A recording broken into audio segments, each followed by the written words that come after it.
Thousands of Boeing union workers walk off the job in the first strike for the company in 16 years. And former President Donald Trump decides if he'll participate in another debate with Vice President Kamala Harris. The Morning Rundown starts now. From the Straight Arrow News Studio, bringing the stories that matter to you from across the United States and around the world. This is the Morning Rundown. Today is Friday, September 13th. Thank you for joining us. I'm Kara Rucker. Developing overnight, a major strike at Boeing has now begun, the first strike at the company in more than 15 years. Boeing machinists have rejected a tentative contract deal, setting up a strike overnight as a result. Ahead of the union's vote, workers rallied outside, encouraging no deal with Boeing. I'm expecting my union brothers and sisters to stand shoulder to shoulder, arm in arm, and let our company know that, hey, we deserve more. We are doing the job that is required of us, and we need to be compensated fairly for doing so. It's unfair. The whole contract's unfair. They're taking too much away from us without giving us anything. 25% raise is a load of crap. 33,000 workers have already started to walk off the job as of early Friday morning.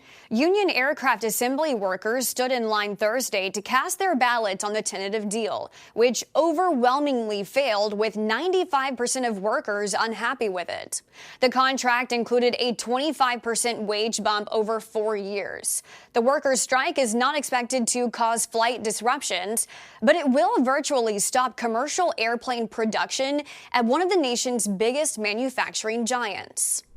Boeing has 150,000 employees and estimates its own annual contribution to the U.S. economy at $79 billion, supporting 1.6 million jobs directly and indirectly.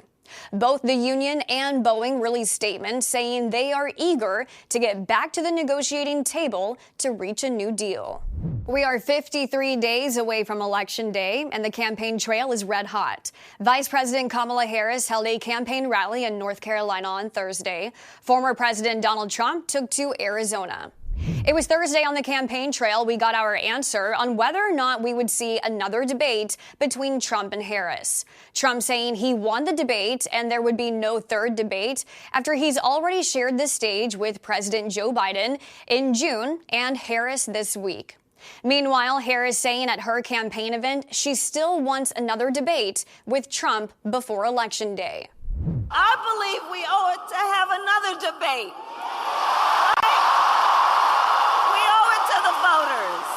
But she immediately called for a second debate, which means that she was like a prize fighter that lost a fight.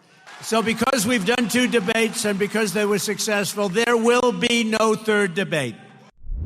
Speaking in Arizona, Trump also unveiled a new proposal to end taxes on overtime pay if he wins a second term.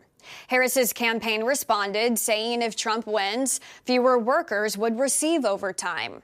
Today, you can expect to see Harris campaigning in Pennsylvania, and Trump will be holding a news conference in California before a rally in Las Vegas.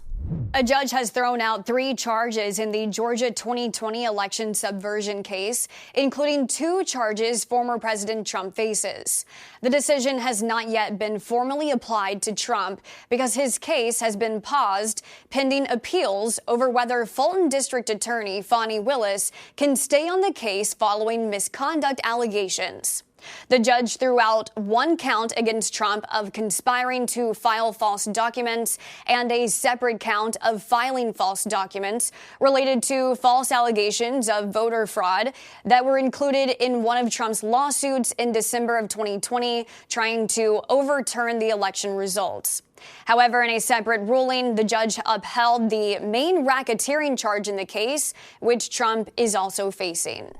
The Justice Department is getting ready to file criminal charges in connection with the Iranian hack targeting the Trump campaign, and that's according to multiple reports. It's not yet clear exactly when formal charges will be announced or who they'll target, but they'll stem from an FBI investigation into Iranian efforts to influence the 2024 election. In August, the Trump campaign said it had been hacked and Iranian actors had stolen and distributed sensitive internal documents. At least 3 national news outlets were leaked confidential material from inside the Trump campaign, but they have not revealed what exactly they got.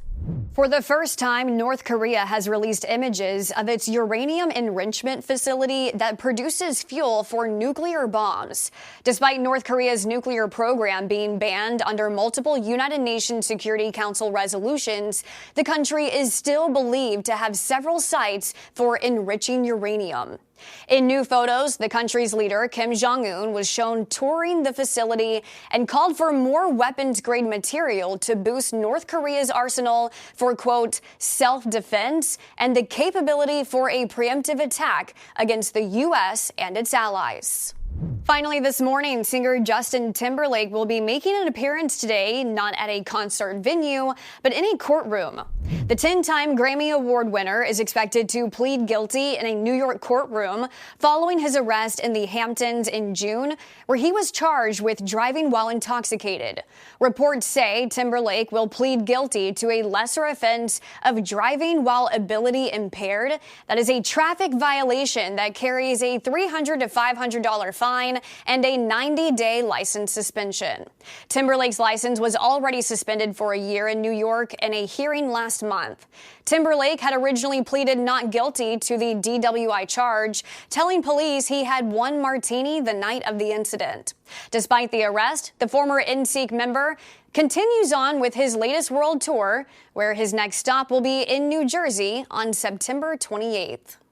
So before we go, we've been telling you all week that changes are coming to our morning show, and they are finally here. We have a new anchor, a new face to our morning show, Craig Negrelli. He comes to us with more than 30 years of experience. Craig, we're really excited to have you. Why don't you tell us a little bit about yourself? Kara, thanks for the warm welcome. I've been in television broadcasting for almost 35 years, and so this will be a new opportunity, a new venture, a new way of doing things for me. Unbiased updates as well as straight arrow news posting to the web and the app. I'm really excited about that. I've been a morning anchor, so I know the process of being a morning person and delivering content in the morning, working in markets like Albuquerque, New Mexico, Sarasota, Florida, and Omaha, Nebraska early in the morning. And so I'm going to hope to transition those skills into our venture here at Straight Arrow News, and I'm really excited about it. Yeah, you are definitely used to the morning shift, the morning schedule, so we're happy about that. And we're no longer called the Morning Rundown. Right. We have a new name. Unbiased Update starts on Monday, and I'll be here bright and early. Yeah, that's great. Well, Craig, we're very excited to have you. And as for me, I will still be here continuing the mission of unbiased, straight fact reporting. Exciting things are coming to SAN, so we hope that you will stay with us on the journey. Have a great weekend.